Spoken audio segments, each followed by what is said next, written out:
পাশাপাশি যে খবরে নজর রাখবো, সংসদে দেখানো হবে সংসদের লাইব্রেরি বিল্ডিং এর বালাযোগী অডিটোরিয়ামে দেখানো হবে ছাবাল এবং বৃহস্পতিবার দেখানো হতে পারে সদা মুক্তিপ্রাপ্ত হিন্দি সিনেমা।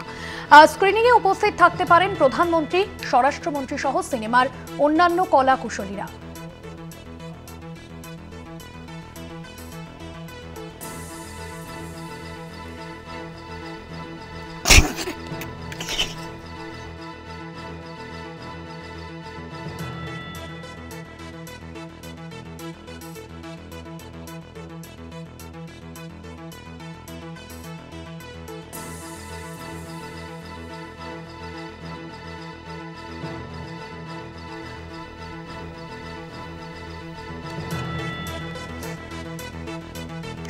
সংসদে দেখানো হবে ছাবা, সংসদের লাইব্রেরি বিল্ডিং এর বালাযোগী অডিটোরিয়ামে দেখানো হবে এই সিনেমা এবং বৃহস্পতিবার দেখানো হতে পারে সদ্য মুক্তিপ্রাপ্ত হিন্দি সিনেমা। স্ক্রিনিং এ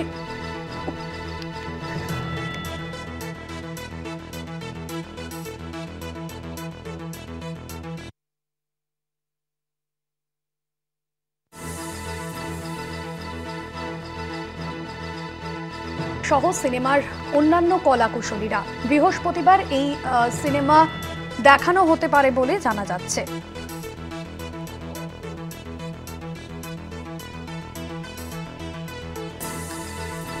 এই প্রসঙ্গে আমরা কথা বলেছিলাম কলকাতা টিভির পলিটিক্যাল এডিটর আশিস চট্টোপাধ্যায়ের সঙ্গে। কি বলেছেন তিনি শোনাবো। দেখো, এটা একেবারে তাজ্জব হয়ে যাওয়ার মতো ঘটনা যে একটা অনৈতিহাসিক বা বলা যেতে পারে ইতিহাসের কিছু কিছু অংশ আলাদা আলাদা করে তুলে দেশে সাম্প্রদায়িকতা জাগিয়ে তোলার যে প্রচেষ্টা, সেই রকম একটি ছবি কেন্দ্রীয় সরকারের মদতেই নিশ্চয়ই হচ্ছে।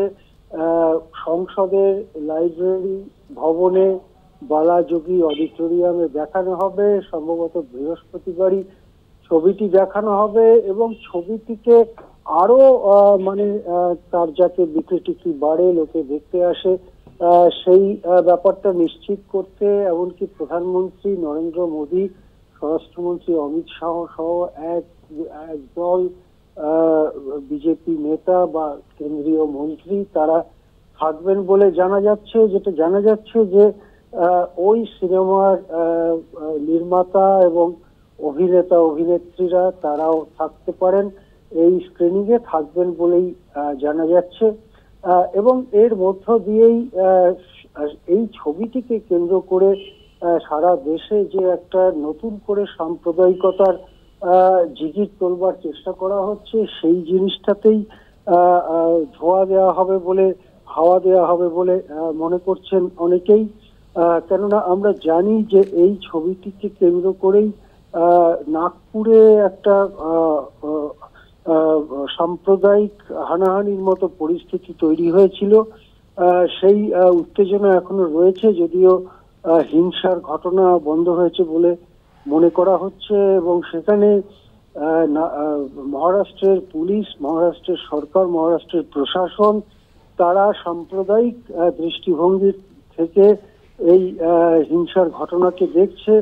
এবং সেখানে আমরা শুনেছিলাম মহারাষ্ট্রের মুখ্যমন্ত্রী দেবেন্দ্র ফডনবিসকে বলতে যে ছাওয়া দেখা উচিত, অর্থাৎ এভাবে এই ছবিটির প্রচার করেছিলেন মহারাষ্ট্রের মুখ্যমন্ত্রী।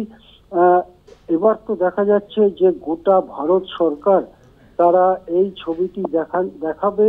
এখানে ঔরঙ্গজেবকে যেভাবে দেখানো হয়েছে বা সম্ভাজি মহারাজকে যেভাবে দেখানো হয়েছে, সেটা কতটা ইতিহাস সম্মত সে ব্যাপারে যথেষ্ট সন্দেহ রয়েছে।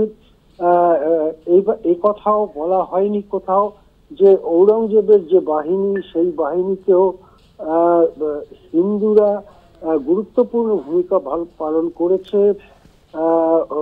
ঔরঙ্গজেবের যে বাহিনী, সেই বাহিনীতে রাজা জয় সিং, অম্বরের রাজা, তিনি বড় সেনাপতি ছিলেন। মহারাজা যশবন্ত সিং যোধপুরের, তিনি বড় সেনাপতি ছিলেন। এছাড়াও আরো অনেক হিন্দু সেনাপতিও ছিলেন। সেটা ছিল একটা সারা ভারতব্যাপী রাজশক্তি। তাদের অনেক ত্রুটি দুর্বলতা থাকতে পারে, কিন্তু তারা একটা রাজশক্তি। তার সঙ্গে মারাঠা রাজশক্তির একটা দ্বন্দ্ব যুদ্ধ দীর্ঘদিন ধরে চলেছে, বছরের পর বছর ধরে চলেছে। সেই জিনিসটাকে তুলে এনে দেশপ্রেমের মোড়কে, সাম্প্রদায়িকতার মোড়কে ভারতবাসীর কাছে নতুন করে হাজির করা হচ্ছে এবং সেটাকে স্বীকৃতি দিচ্ছে ভারতের সংসদ বা ভারতের কেন্দ্রীয় সরকার।